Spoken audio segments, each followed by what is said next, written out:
Hey everyone, just a quick announcement before I share today's episode with Ed Ettinghausen. Ed is doing some amazing work. His story is extremely inspiring, so I'm excited for him to get to share that with you guys. But just want to take a minute to share the release of my first children's book of my Healthy Children's Book series called Maddox's Trip to the Chiropractor. It's a cute book with bright pictures that follows a toddler on her trip to the chiropractor. It shows her excitement and how she knows that it impacts her health in a positive way. And each purchase of the book will be supporting a project that I started called the Unlock Wellness Project. For each purchase of the book, we will be donating a wellness bag to a child in need. These wellness bags will include non-toxic, chemical-free essentials such as soap, shampoo, toothpaste, a toothbrush, items that a lot of the times children in tough situations don't have access to. You can learn more about the book and about the Unlock Wellness Project by going to drkaseyjohnson.com. That's DRKASEY Johnson.com. Click on the shop tab, then click the children's book option. You'll be able to read a short description and even watch a short video with more information. You can also purchase the book directly on Amazon.com by searching Maddox's Trip to the Chiropractor.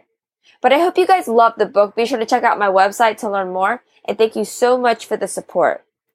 Now it's time for today's episode. I hope you love my conversation with Ed Ettinghausen.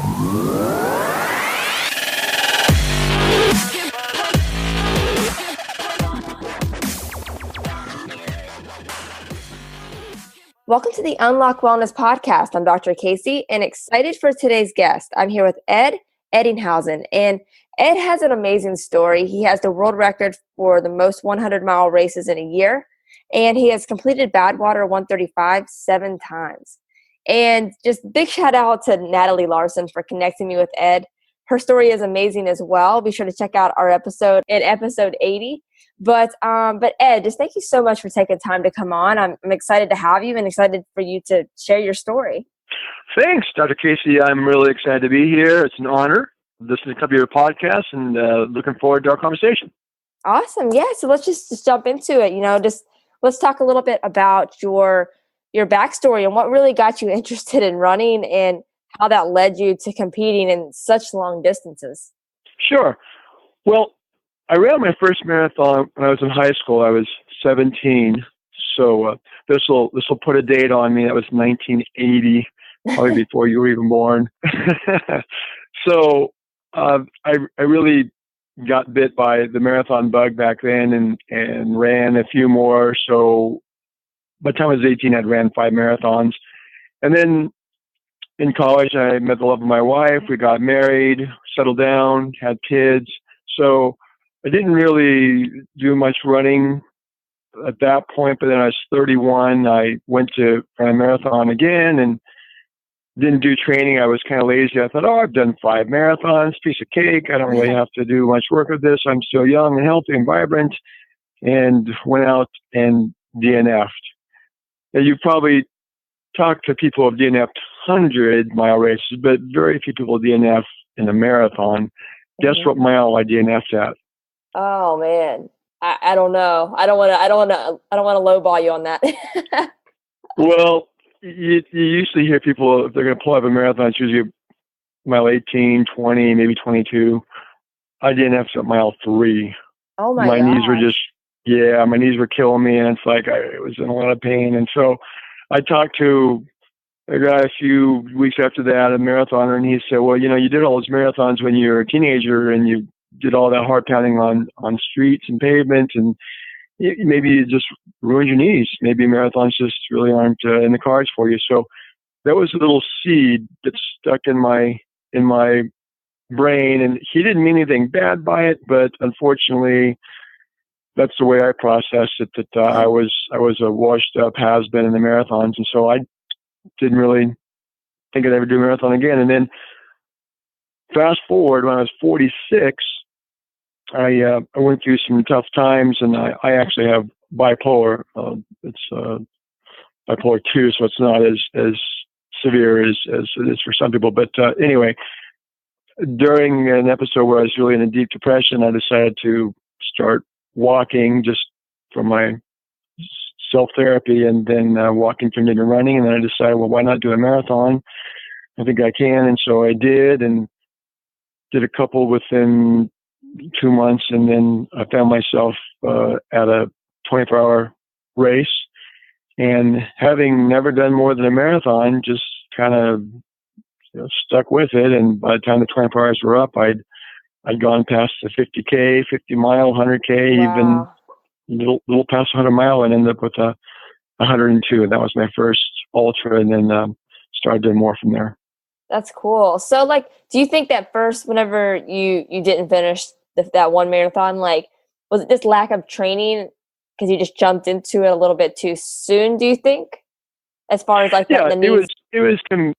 It was completely lack of training. Yeah. But I went out and ran a couple times, and then tried to do a long run, and I didn't have a base established. I just kind of was arrogant about it. I thought, marathon, piece of cake. I've done 5 of those. Right. So yeah, it was just a temporary problem that I thought was permanent and believed it was, and so didn't try and do it again.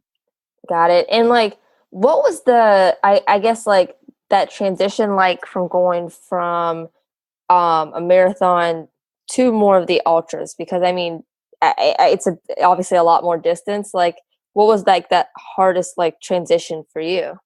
Well, physically, I'd never pounded my body that much. So what ended up happening is I talked to a guy. There was a marathon I went to, and it was a 1.8 mile loop around a park, and I saw a car sticker that said Badwater 135. So I figured, well, if I can meet this man or woman and ask them about what it takes to run an ultra, I think I'm ready to try maybe a 50K. Right. And so eventually on the course, I found this guy, and he said, well, you've done what? This is your 3rd marathon in 2 months? That's perfect training. You can go out and do this 24-hour race coming up here in 2 weeks. And I said, well, I don't know what to do. I've never ran beyond a marathon. And he said, well, that's no problem. A couple of things. You don't need to run so much. If there's any hills, you want to walk up the hills and jog the flats, run the downs. Start slow, go slower. You're going to need to eat a little bit out there, and pretty much you'll figure it out. And that was kind of it. And I said, well, I don't. What if I don't finish? He said, well, it's a 1 mile loop. Once you've done one loop, there's no not finish. You just do it, go as long as you can. Right. So that was my advice going into it. So I knew how to pace for a marathon, so I slowed myself down, got to the marathon, ran through that okay, and then started to do some run walk, and got up to about 100K, and my feet were just killing me. They were just raw, on fire, and so mentally I was in a good place, but I knew I needed to do something about my feet. So my wife was there to crew me, so she gingerly took off one of my shoes and carefully peeled my sock back. Just didn't want to cause me any more pain than I was already in. And then she had this really strange look on her face, and I could tell that my feet had to be in really bad shape for her to have that kind of look. And I said, just tell me what it is. She said, there's nothing wrong with your foot. It's like, well, no, it's raw. It's on fire. I know it's in really bad shape. She said, I don't know what you're feeling, but you don't even have a blister. So it was just the nerve endings of my feet. I'd never pounded them that much, and they were just, screaming at me. So got my sock and shoe back on, and I'd been sitting for about 10 minutes. And by the time I got up, I was just completely stiff. And so I knew, well, it ends in 24 hours, and it's already nighttime, and if I just try and just keep moving, eventually it's going to come to an end. I'll just keep doing what everybody else is doing. By that time, there's a lot of people doing the zombie walk, and so I just kept out there walking, and kind of like Forrest Gump, I just kept going, and eventually the 24 hours were up, and when I finished, it was 102 miles. So that was my intro into the ultras. Just went straight up to 100. But it wasn't like, wow, this is a really cool, amazing event. I can't wait to do this again. I didn't try another 100 till a year later of that same race. And in fact, when I went back to that race, I was in a walking boot. I'd gotten a stress fracture from been doing a bunch of marathons, but the real issue was I'd been wearing one of those pairs of the Vibram 5 fingers. Yeah. And I like an idiot, hadn't done what they suggest, you slowly transition into it. I just jumped into it. It was like, wow, these are really cool. Right. It was running on concrete and pavement and doing way too many miles and without building myself up to it. And so ended up getting a tibial stress fracture. But I showed up to that race in this walking boot, and people were kind of giving me weird looks. I was like, what's this guy gonna do in a walking boot? But was able to just keep going and ended up getting 102 miles again. That's crazy. At that race. So while I was there, this is a little race in Riverside, California called Nanny Goat. It's a 1 mile loop, 24 hours, goes through a horse barn. It's at a equestrian property. Anyway, I met a guy who was going to be doing Badwater.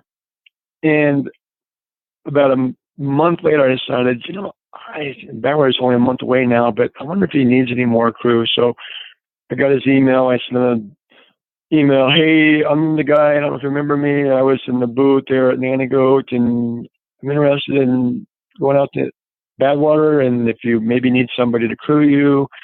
And he sent me an email back. Do I remember you? You freaking beat me. Yeah, I remember you. Yeah, I have a spot on my crew. I'd love to have you out there. So went out and crewed for him, and that was when it was like night and day. It was like the blinders were taken off my eyes. Just being out there, being a part of Badwater. That's when I really got bit by the 100-mile bug, you could say. Yeah, that's cool. And I'm sure that was, it's a really cool experience because you're going from like just a 1 mile continuous 24-hour loop to like the views, I'm sure, are just amazing. And like you're just out in the elements. Like it's just completely different experience than what you've been kind of putting yourself through. It was totally different. But what really intrigued me was that it was really a team effort. Mm-hmm. But that way, the process to get into it, you've got to submit an application, so it's not like anybody can just show up and be a part of it. And it's limited to just 100 people, but it's, again, not just a person, it's a team effort. And so there's teams from around the world that are there. Usually there's 20 to 25 different countries represented. And so just being a part of that whole environment, and also it's hard for people to understand that they're not from the area or haven't been there, but going through Death Valley that desert is just beautiful in its own unique way. And the experience is quite unique, just being out there in the heat and the pavement with all the other teams. So yeah, it was just, for me, it was an eye-opening experience. And it changed everything for me from that point on. Yeah, no, that's amazing. And like, how do you prepare for, a race like Badwater? Because like you said, it is in the middle of the desert, and like you haven't been used to that, because this takes like you said, well, you said it takes a team, obviously. And like, what was different as far as like the preparations for you personally whenever you're going from what you were doing to racing in the middle of the desert? Well, I was really nervous that I wanted to be able to do well for my guy, and I was worried that he was going to be doing 135 miles through Death Valley in temperatures upwards of 120 degrees, and I would only be out there for short stints on the road with him, pacing for him, and then be in the car the rest of the time. But even with that, I was just really nervous that, what if I can't handle the heat? What if, I don't want to let him down. So I felt a lot of pressure on myself. And once we got out there, we took turns out crewing with him and pacing out with him on the road. And it wasn't as bad as I expected. Plus I live in Southern California, so I'd been out there training in the heat myself. And so it wasn't as bad as I thought it was going to be. In Badwater, the conditions are obviously, you're in the heat, so it's extreme in that regard. And then it's all 130 miles on blacktop, so it's even hotter on the blacktop. But it's like any activity you're going to do, if you train for it, prepare your body for it, then you're ready for it. And so it was just a matter of getting out there, training in the heat, and making sure we were hydrated. And that was a thing that the crew has to do, is take care of themselves, because the last thing the runner needs is to have a crew that's out because they weren't being aware of their own needs, Right. and they got themselves into trouble, heat exhaustion or heat stroke. So, yeah, it was. I was a little bit nervous in that respect, but it worked out really well, and he had a good race. And in fact, when we were done with the race, we were all together having pizza, and he went around the room, and there was a crew of 5 that they've had maximum of 4, but that year they allowed a crew of 5 with 2 vehicles. And so 3 of his friends were marathoners, and myself and another guy had each done 200-mile races. So he had a very inexperienced crew that was there, but it worked out really well for him. But he went around and asked each of us, so what did you think about this race? Did you have a good time? Would you crew for somebody again? Would you run it yourself?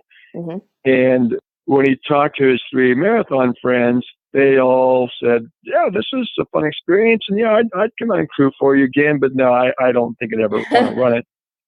And when he talked to the 2 of us who'd done, just 200s ourselves, we both said, oh my God, I would do this race tomorrow. What do I need to do this race? We were so fired up about it because it really is just an amazing, unique experience. That's awesome. So like after you crewed for him, he did great. How did that, I mean, where did it go from there? Because obviously in the back of your mind, you're, telling yourself you're going to do this race. So like, I mean, did the training start like right after that? And like how spaced out are Badwaters? Like, what did that process look for you? The process, there's an application process, and you have to have a minimum of 300-mile races. But no one's going to get in with that minimum unless they're tough races and they've won every one of them probably. But so I knew that 3 probably wouldn't do it. So I knew I just needed to do as many 100-mile races as I can. So I did another 5. That was the races in July, and the application process is end of January, 1st of February. So I did 500-mile races in that 6-month period of time. Oh, wow. And submit on my application. And then for 2 weeks, you're on pins and needles, waiting, like the lottery, did I get in? Did I get in? And then you get the email that you're in. And then the fear really begins. It's like, oh my God, what did I get myself into? Now I've got 5 months to get ready for this race. But yeah, it's just a matter of doing hundreds. I've mentored a number of people who have now done Badwater, and it's such a unique race that when people hear I've done it, they want to know about it, and they ask, well, what do I need to do to get in? And I tell them, just run every 100 you can do. That doesn't break you down, but do as many hundreds as you can, and then submit your application. And if you don't get in, then run a whole bunch more and submit again. And people ask me every year, hey Ed, are you going to do Badwater again this year? It's like, well, I would like to, but I'm like everybody else. I still have to submit an application. There's no guarantees. I'll submit, and hopefully I'll have enough to get in. At this point, because I've done more 100-mile races than anybody else in the world, I wouldn't say I'm a shoo-in, but odds are pretty good that I'll get in when I apply. Yeah, that's one way to make sure you can do whatever you want to. So obviously, like, because that you did want to do Badwater so bad, is that kind of what pushed you to breaking that world record with the 100 miles in a year? No, I kind of fell into it. So after Badwater, this is July of 2010, a month later, someone sent me a message, hey, Ed, there's this contest going on. You should enter it. It was a contest through New Balance Shoes and Runner's World, and it was for most race miles in a year.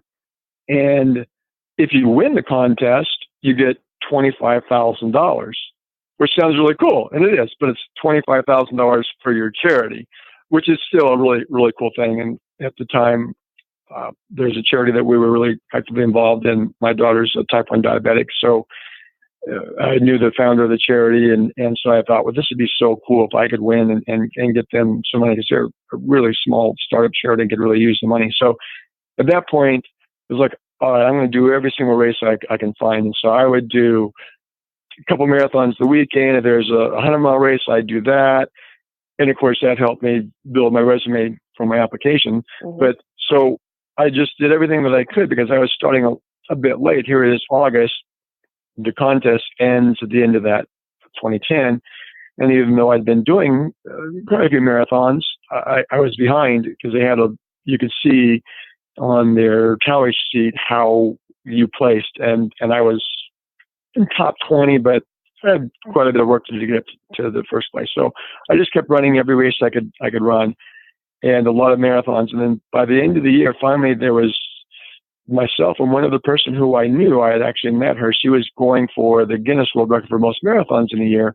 And there was one race left that I could do. It was a 3-day race. I'd never done more than 100 miles, but I thought, well, you know what? I need the miles, and she's, if I can do that and get some good miles, then I could get up ahead of her. And I did. I ended up doing, I think, 238 miles at that race, and that was enough to put me over the top. So won that contest, got $25,000 for my charity, and that was great. Well, at that point, I had a whole bunch of marathons under my belt in the last 6 months, and this woman, Yolanda Holder is her name, she and another guy, Larry Macon, were going for the world record for most marathons in a year, 106. And I thought, well, I think I can do that. I've got a whole bunch already, and if I just find every marathon I can do, and maybe I can do 2 marathons in a day. I know I can run 100, so if I can find a race where they'll let me do the marathon more than once. So I ended up doing that, and so by the time a year had gone by, this is July of 2011. So July of 2010, I crewed for my buddy and then started doing all these races, and then applied, and in February found out that I was in the Badwater. So mid-July of 2011, that was my 1 year, 365-day period. And I finished that world record quest with Badwater 135. And it so happened to be my 135th race of marathon or ultra distance for the year. And that was a new world record for most marathons in a year. That's cool. That's awesome. And like, I know I was asking you before we started, you've done 153 to date, right? Yeah. Is that marathon or is that 100-mile races? I've done around 200 marathons, but separate from the marathons, I've done 153 races of 100 miles or longer. The average, if you average all my 100 mile plus races, mm-hmm. It's about 130 miles per race, because I do multi-day races, 2-day, 3-day, 6-day races. I've done even one 10-day race. So if you look at each of the races that are at least 100 miles, add all the mileage up, divide by the number of races, which is 153, it comes out to right around 130 miles per race. No, that's cool. That's definitely crazy, definitely intense, but no, I love it. And so you started to run all these races, you break that record. I mean, where does that kind of take you from there? I mean, like, I know that you were saying that you are a running coach. Like, did you start to slow down a little bit after that, or I mean, I know you have a race tomorrow too, and we'll talk about that in a bit as well, but like, where did you kind of go from there once you broke the record? You've done Badwater. How did that progress? There's so many really cool races out there.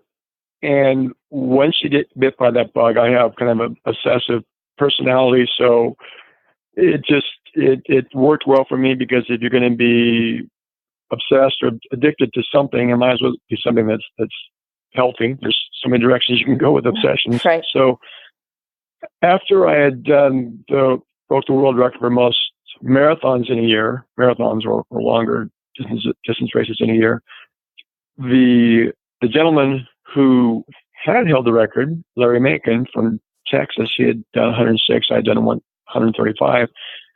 He came back with a vengeance, and he pounded out in 1 year 255 marathons.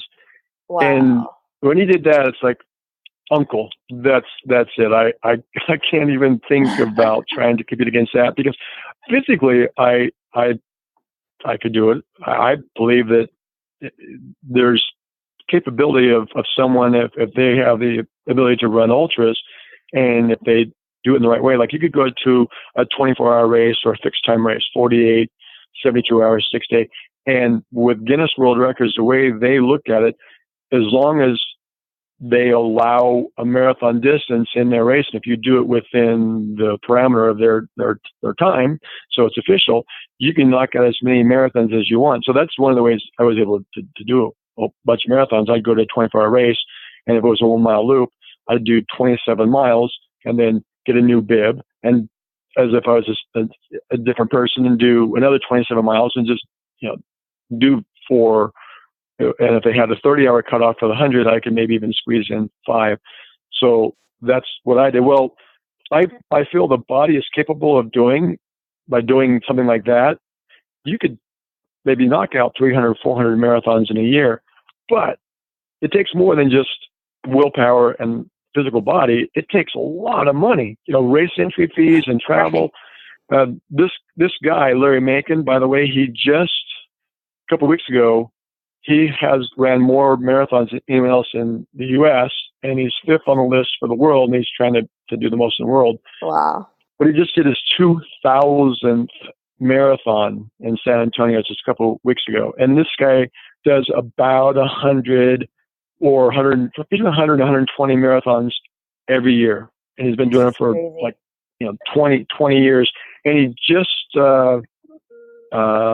New Year's Eve, so just in a couple of days, he turns 73. So he's not a young guy. Wow. But that's amazing that, and he's kind of one of my role models. Look at him and go, wow, if I can still be running at that age. But after that, it's like, okay, I'm never going to attempt to break that record for the marathons. And then in 2012, I met this woman, Liz Bauer, who was on a quest to break the world record for most 100-mile races in a year. And the record at that time was Monica Schultz from Canada. She had done 28. So Liz was trying to do 30. And 6 different 100-mile races during the year, I would see her and ask her, hey, how's it going? Yeah, I'm on track. Everything's going fine. And she ended the year with 36, which is a new overall world record for most 100-mile races in a year, and obviously the female record as well. So I looked at that and I thought, and I'd been at this point doing 15, 20, 100-mile races in a year. Mm-hmm. And I thought, I can do that. And so just like when I looked at what Larry Macon and Yolanda Holder had done with their 106 marathons, I thought I can do more than that in a year. So then I started out in 2013 to break that record. Unfortunately, by March, I had an injury and it took me out for a couple months. So that year was out. So beginning of 2014, actually I had an injury, but I walked my first 2 100-mile races. I knew I could do that because I'd walked in a walking boot my second 100-mile race. So I knew if it was a flat course, I could walk it. And so started out 2014 with, I walked my first 200s, but then I healed up and things got better. And by the time the year was over, I'd done 41 100-mile races, which was a new world record. And luckily it still is. Unlike my marathon record, that was very short-lived. But so far, by the end of 2014 is when I set that record. So it's been 3 years and no one's come along and challenged that yet. I would like to see someone publicly say, hey, I'm going for that record, because that's the only way my wife would allow me to try and do that many hundreds again in 1 year. It's quite a bit of work and time and money. So, but yeah, right. it was a fun quest. No, that's amazing. And in the peak of your training, how many miles are you running a week when you're training for something like that? Well, I don't typically taper, although just mostly because of being in the holiday and spending time with the family. This is a taper week for me. But the previous couple of weeks before that, I was doing 200 miles a week. But part of that would be a 100-mile race.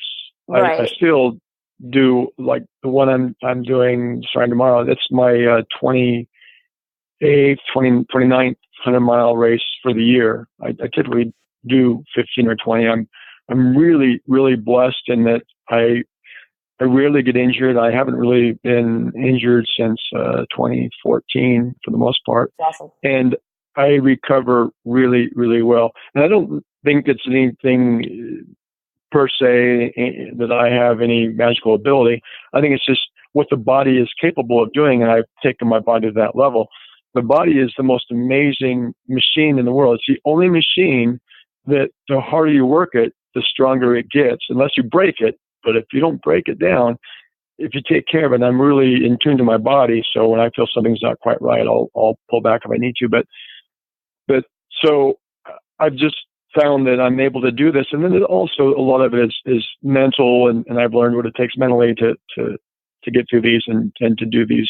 And probably because back in 2011, every single weekend I was doing 2, 3, 4 marathons, going for that record for most marathons in a year. So that really mentally prepared me. And then 2014, doing almost one a weekend. In fact, there were 2 weekends where I did 200-mile races back to back. So that really just kind of prepared me to where now to do 15 or 20 hundreds in a year really isn't that much. It sounds like a lot, maybe if you've never done a 100-mile race, but once you get into doing them and you've done a lot of them, it becomes to where it's just doable. Something you do. Yeah.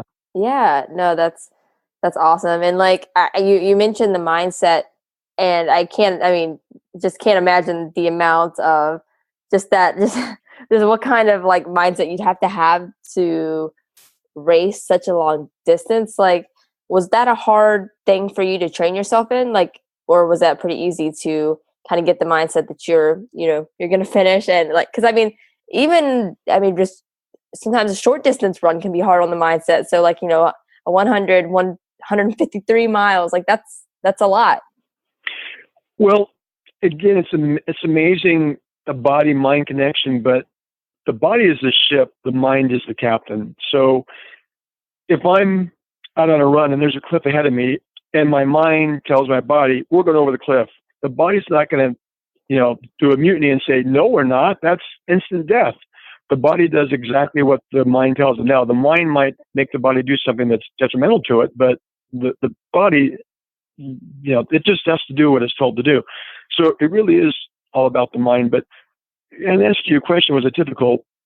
I think I'm somewhat blessed in that, because I'm bipolar, I've dealt with ups and downs my whole life, and you learn how to deal with that. And although there's a couple of times I've been on medication, but for the most part, I've been able to figure out ways myself in a healthy way to deal with that. And so it's actually a blessing for me, because quite frankly, I don't experience the downs in 100-mile races. I mean, when I started out like everybody else, it's like, oh man, how am I going to get through this? And it was difficult. And we like to say, in a marathon, you hit the wall once. In a 100-mile race, you hit the wall 3, 4, 5, 6, 7 times. You just have to get through it, and it does get better, and it does eventually end. But so learning those coping mechanisms to deal with my own ups and downs throughout regular life, it just made it so much easier for me to deal with it in the 100. And then also, it's really about attitude. Mm-hmm. If you go into it with an attitude of, I'm going to get through this, I'm going to have fun, I'm going to have a good time, I'm going to meet a lot of people, it's going to be a great experience. So when things do get to that lower end, you can just ride through it. And so the one benefit, physically, a 100-mile race is always going to be physically difficult. It's 100 miles. It's a lot of damage, or I shouldn't say damage, but it's a lot you're asking your body to do. But as you do these more and more and more, they just mentally get so much easier. I mean, for me, it's not an issue if I go to a 100-mile race, if I'm going to finish it. It's like, well, I mean, in my mind, I know I'm going to finish it no matter what. Now, that doesn't mean that I really will, because over my running career, there are 4 times when I dropped to a lower distance, and 4 times when there was no drop down option where I didn't finish. So I have 4 official DNFs, 100-mile DNFs, but really in my mind I have 8, because even though 4 of them I finished a different distance, it wasn't the distance that I set out to do. So in my mind, that's 8 DNFs. So there are times when I have DNF'd, and there are times when it was physical, but one in particular that was a mental thing. I just gave up, and so I remember that was back in 2013, and so that always is in the back of my mind too. Is that but I just kept going. It's one thing if physically you have to quit because you're injured or it's detrimental to your health, then it's dumb not to quit. I know there are people who will push beyond, no matter what, you're going to get through that, if it kills you. Well, I just don't agree with that, because I want to do these till I'm in my 70s, and I don't want to have one single race be the one that takes me out. There's too many people that have short-lived 100-mile careers because they end up getting serious injuries, or mental burnout is a big thing for a lot of people. But I don't want that to happen, so I won't let myself get to that point. But other than that, I know if I just keep going and push myself and mentally just stay on top of it, I'm going to get through it. Yeah, and I know, like you said, that you kind of like mentally quit that one race. It was that kind of like, I was actually going to ask you if there was ever a race where you really, really wanted to quit, but you didn't. Like, was there a race that was particularly like harder for you on like the mindset level? Maybe that you kept pushing through, but there's just one in particular that comes to mind. Yeah, when I first started out, there were times in probably every one of the 100-mile races that I wanted to quit, but just had to push through it. And as you do more of them, then it gets easier and easier. And one of the great things about having done so many of them is that I've encountered just about every adversity that I'm never going to find. And really, that's running 100-mile races. It's you could physically train for it to where you're really prepared physically, but I am so much in the mindset of the mindset, how important it is to be mentally prepared. And so when I first started running, there were times in every single one of the 100-mile races, like, oh man, do I really want to do this? Why am I doing this? You ask yourself, why am I doing this? This is torture. But you get through them, and then, as I said, you deal with whatever adversity comes up, and so eventually you've got this whole. You have all these different experiences that when things get tough, you can always revert back to, well, yeah, it's hard, but it's not as hard as this race was. And right. So I got through that. So you find ways to get yourself through it. But, yeah, there was a race, and it really, I talked myself out of it. It's Leadville.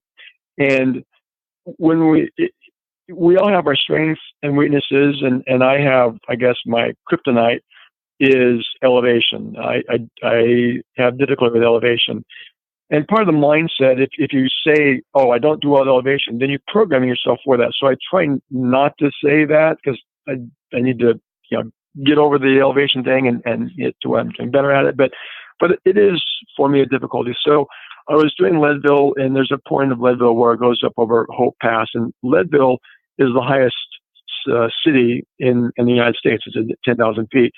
The race starts at 10,000 feet and pretty much stays mostly there, but does go up over this 1,200-foot pass, and then it's an out and back. So at 50 miles, you turn around and you go back on the backside, up back over it. So I knew that was going to be an issue. And every time someone talked to me, hey, Ed, you're doing Leadville. Oh, how's that going to go? Oh, you know how I am with elevation. Oh, I suck at elevation. I'm going to have to really struggle.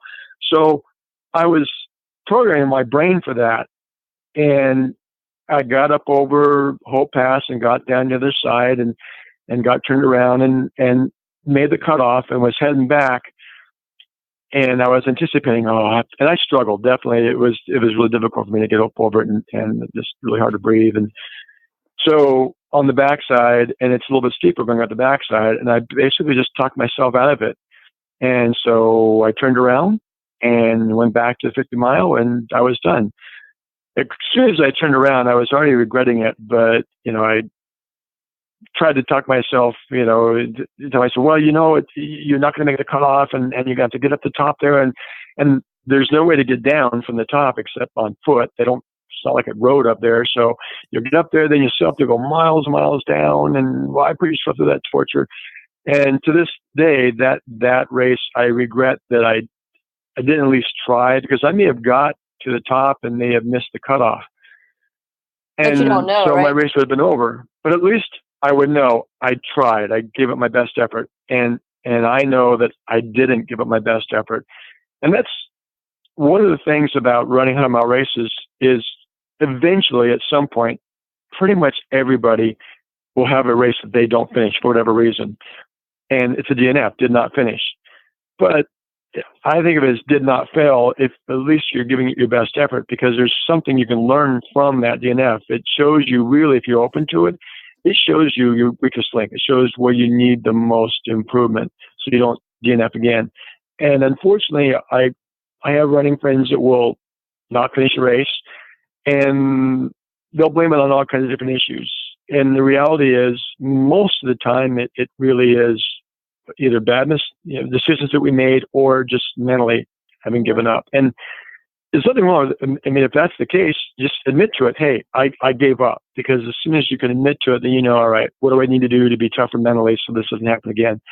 So way back in your question you asked me originally, is there a race where you just really struggled? And that was one, but that was 2013, and I've had since then 2 more DNFs. One timed out, another one I actually thought I was having a heart attack. Just really severe things going on, and so I quit and went into the ER. I was there for 8 hours doing all kinds of tests, and they said, "Hey, you're the healthiest 50-year-old we've ever seen.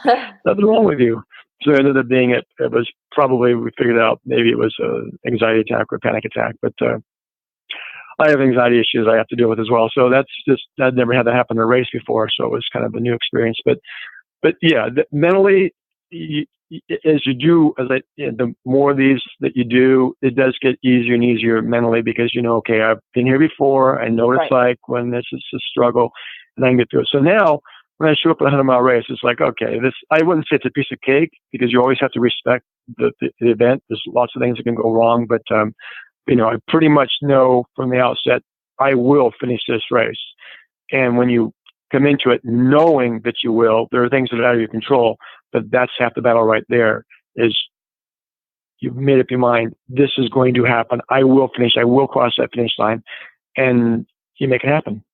Yeah, no, absolutely. And then, Ed, that plays over to your everyday life as well. I mean, once you've put yourself through those extremes and those adversities and that, the exhaustion and pain, like, I mean, when you get into your everyday life, like, that kind of makes it seem like a piece of cake, right? Or like, how has that affected like your personal life? Because that has to. No, it really does. Once you've gone through any people who do marathons, they go through a marathon. It's like they're like Superman. They wear this invisible M, underneath their shirt, and it gives you this confidence in life. And going through a 100-mile race and having world records, once you've done something that nobody else in the world has ever done, there's a certain amount of confidence that gives you for any situation that you come into.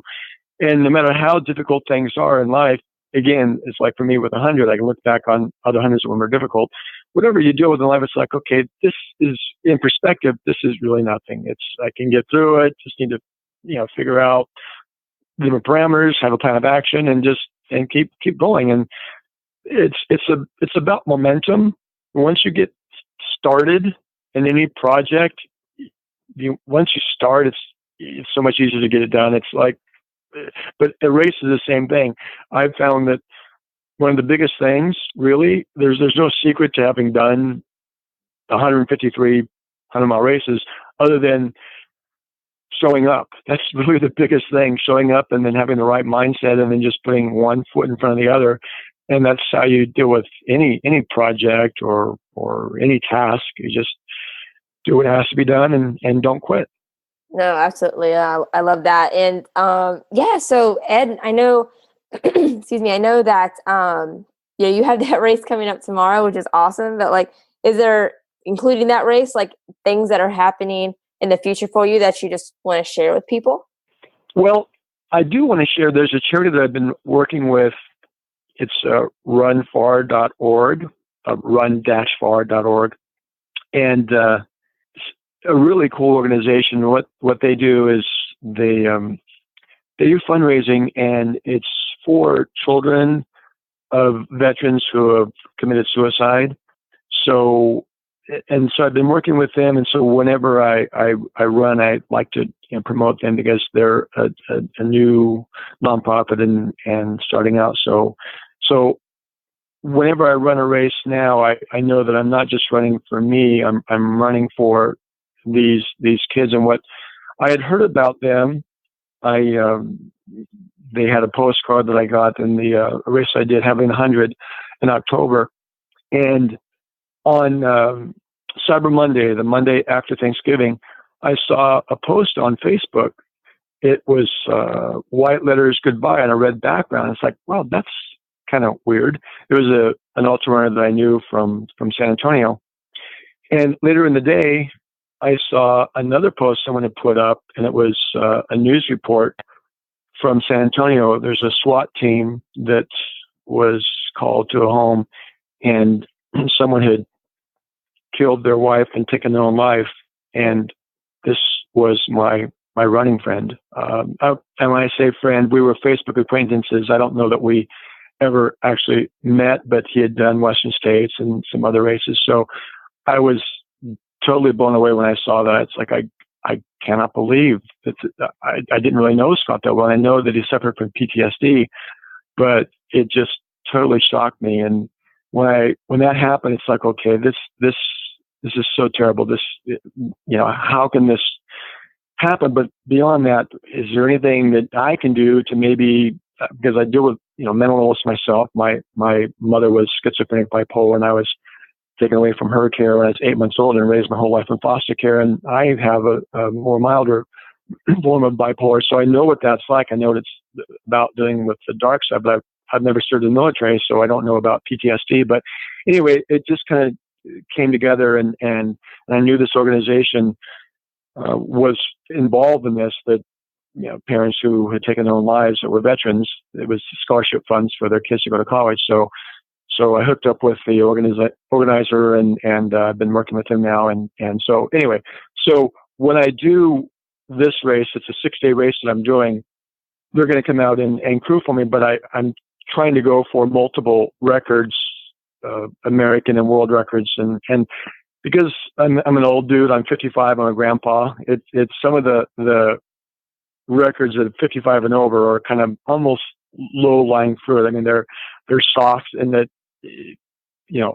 put the decent amount of work in, I should be able to get some of those. So there's really 15 different records I'm going for at this race, including, I always think big. I think huge. I call it dream extreme, because I believe if you're going to dream, why not dream big? So I actually would like to break the world record for the 6-day, which is 654 miles. And That's awesome. The most I've ever done is 482. So it's 482 miles in a 6-day event. So it's quite a stretch, but I think it's doable, and I'm going to go for it. And so that's people can follow along at that race. I don't remember what the website is. If they look up across the year 6-day, there's a site that they can go to, and they can, if they want, follow along on that. Or whenever your podcast is put out, they can go and look at the results and see if I ended up making my goal. But so that's what I have coming up. But I always have. I used to suffer really badly from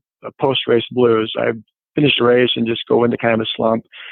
And I figured out a couple of years ago, there's an easy cure for that.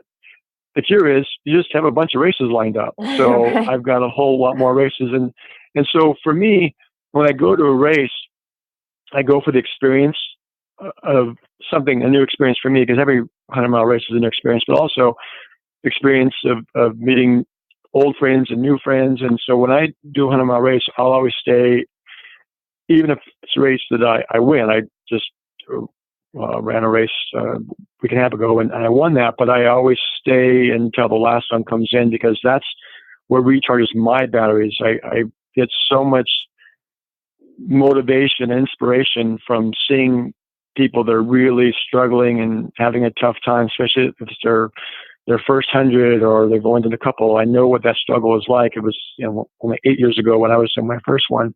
Mm-hmm. So that's for me. I've got all these races lined up, and Badwater's on my horizon, and I try to, when I run now, I have a purpose, and I try to run 22 miles every day for my training. And I'm going to try and do 2200s next year. And the reason for 22 is 22 veterans commit suicide every single day in the United States. And although I never served, my oldest daughter was in the Air Force, and I have a lot of friends who are current or former military.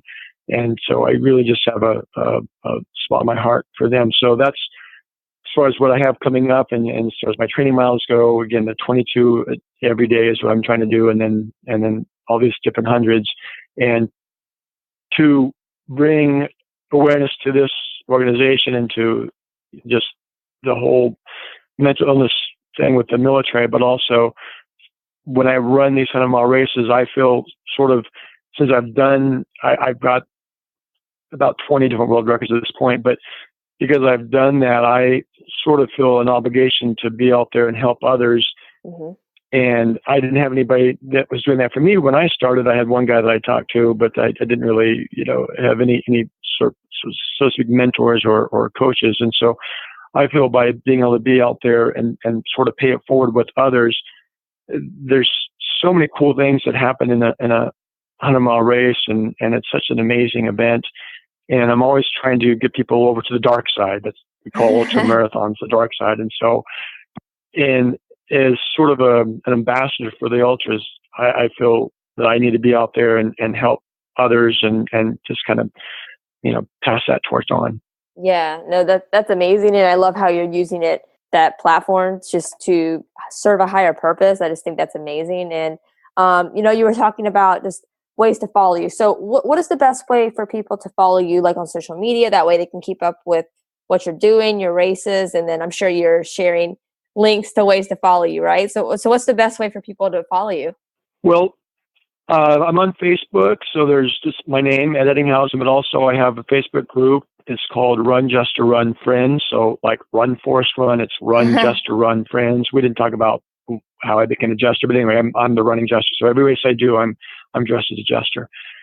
That's and awesome. That's to remind myself, but also everybody else around me, that we're doing this for fun. Even though it's sometimes it's very grueling, but we pay good money to do this, so you should have that attitude that, wow, I get to do this. This is a privilege. And so I remind myself and others that, hey, this is a lot of fun. We should be having fun. You should have a smile on your face. And if I can bring a smile to their face in the race as a jester, I think that helps everybody. So anyway, Run Jester Run Friends.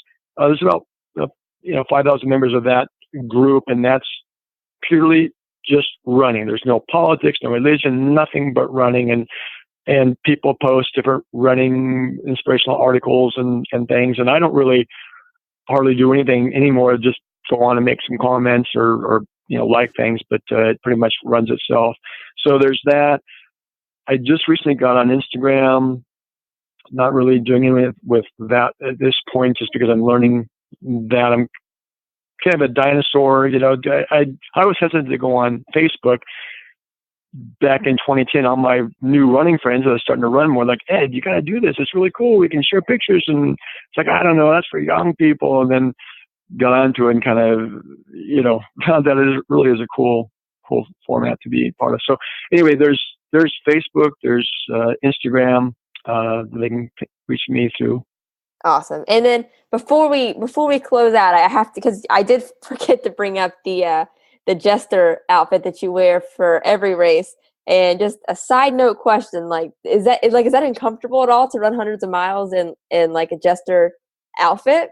No, it's not really. I get asked that all the time. And the funny thing is, if you see a picture of me at a race, you have no idea what the temperature is, because I run it at every race. If it's a cold race, raining, if it's Badwater, I wear that same outfit every year at Badwater. So it's very comfortable. And the great thing about it is I'm completely covered up. I mean, I've got, white tights and white long sleeve shirt, white gloves, a buff, my jester hat. So the only thing that's exposed is my face. So it's really easy with sunblock, just small little area to cover. But it actually protects me from the elements. If I'm in the heat, I'm actually probably more comfortable than those who are running out in shorts with no shirt. I don't have to worry about getting sunburned. It's actually very comfortable, and it looks hot, because I get asked it all the time. Oh my God, you must be burning up. That hat must be burning up. And I'm used to it, for one thing, and just the way I do races. But also, I'm bald, so it's not like I've got a whole lot, of insulation up there. So the hat helps with that. But if it gets hot, I just put ice up in the jester hat, and that cools me down. So no, it's not uncomfortable at all. Gotcha. No, that's funny. I'll have to. we'll have to get some pictures of that as well. But yeah, no, Ed, just closing question that I ask every guest. But if you just have one piece of advice for the audience, maybe it's something that's been your biggest takeaway through all of this, but if you just had one piece of advice to give, what would it be? I would say it's maybe three-part piece of advice. Live in the moment, and that's what we have to do in a 100-mile race. You just live in the moment. You just, don't think too much about, what you still have in front of you. Just get through the moment, but live in the moment. Have the right attitude. Have a good attitude. Just enjoy life. Life is so precious. You never know when it's, not going to be there for you. And pay it forward. And that's what I found is one of the biggest things. No matter how bad you're suffering in a race, you can find someone else that's suffering as bad or worse than you. And invariably, if you make it your quest to help them, you're going to get yourself through the race just because now you have a purpose and you're helping somebody else and you're looking past your difficulties and now you're focused on getting them their finish. And then amazingly, every race I do, if I'm having any kind of a struggle at all I have to do is find somebody around me and just, hey, how you doing? Here, let's do some miles together. Let's get through this. We'll get through it. Mm-hmm. And so paying it forward, I think, is just really, really important. Why not? We're on this earth for a short time, and let's make the best we can for ourselves, but for also everybody else around us. And I have various people that I look at that are my role models, but I'd say one of my biggest role models of all is Mr. Rogers from Mr. Rogers' Neighborhood, just because, the way he was. And he really, if you study his life, he really was that person. That wasn't just a made-up person that was on TV. He really was that guy. And so I want to be like him when I'm doing 100-mile races, be Mr. Rogers and help everybody else in my neighborhood. That's awesome. No, I love that, Ed. And no, your story is amazing, and I'm excited to hear how tomorrow's race goes. I know you're going to rock it. So, but yeah, no, just thank you so much for taking time to come on. I really loved having you. Thanks, Dr. Casey. It was really fun to talk with you, and it was an honor. Thank you so much. Thank you guys so much for tuning into today's episode. I hope you loved my conversation with Ed. His story is just so inspiring, and he's doing such positive work. So I'm excited for you guys to follow him on social media to keep up with everything that he's doing. You can find the social media links that we talked about in the episode in the show notes, but you can also find them on my website as well at drcaseyjohnson.com. That's DRKASEY Johnson.com. Click on the Listen tab. Then from there, you'll be able to see all of the past guests that have come on the Unlock Wellness podcast, read a little bit about each guest, and be able to click on their social media links, website, all of that. So all of Ed's information can be found on my site as well. If you guys loved today's episode with Ed, be sure to jump onto iTunes, subscribe, and write a review. It really helps me out a lot, and I really appreciate all of the feedback and support. And like I spoke about in the intro, also be sure to check out my first children's book of my Healthy Children's Book series called Maddox's Trip to the Chiropractor. Each purchase of the book supports the Unlock Wellness Project, which supplies a wellness bag to a child in need for each book purchased. You can learn more about the book and the Unlock Wellness Project on my website as well at drcaseyjohnson.com. Click on the Shop tab, then choose the Children's Book option. You'll be able to read a short description and even watch a short video to learn more. If you do purchase the book, be sure to share it on social media using the hashtag UWProject. I'll repost it and give you a shout out on the podcast. But I hope you guys love the book. Thank you guys so much for the support, and I hope you loved today's episode. Thank you guys so much for tuning in.